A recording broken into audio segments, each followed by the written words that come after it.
On being a librokado. Sa isang publishing house, nagmi-meet ang editorial team every Monday morning para i-discuss ang napiling libro na makakatulong sa kanila to become better in their work. Minsan, lumapit ang company driver na si Totoy kay Rico, ang publications manager.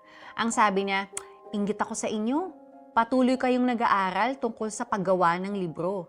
Lahat kayo ay may college degrees. Mga edukado kasi kayo. Samantalang ako, hanggang first year high school lang ang natapos ko.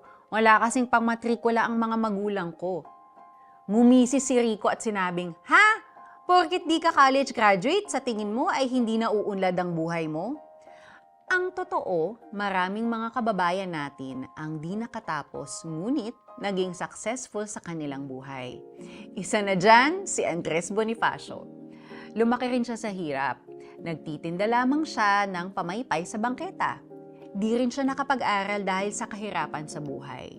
Ngunit, hindi ito naging sagabal sa kanyang pag-unlad. Natuto siyang magbasa at binasa niya ang mga librong tulad ng tungkol sa French Revolution at Noli Me Tangere.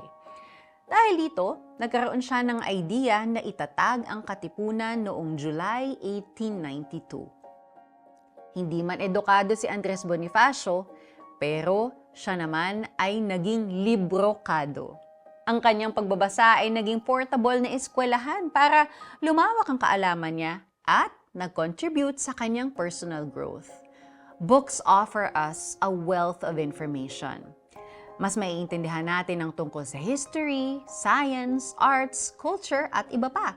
Sa ating pagbabasa ay nai-stimulate ang ating utak, nai-improve ang cognitive functions natin katulad ng comprehension, critical thinking, at analytical skills.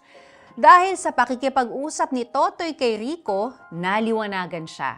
At simula ng araw na yon ay nagsimula ng adventure ni Totoy sa pagbabasa ng libro. Di nagtagal ay naging full-fledged librokado na siya. Let's pray. Salamat o Panginoon sa power of the printed page. Katulad ng Biblia na daang-daang taon na ang nakalipas mula nang ito ay mabuo, ngunit patuloy pa rin kayong nagsasalita sa pamamagitan nito. Amen. Nagsispend ka ba ng time para magbasa ng libro? Piliin mo na kung ano ang babasahin mo sa susunod na 2 linggo. Pagkabasa sa sulat, nagalak ang lahat dahil sa mensaheng nagpalakas ng kanilang loob.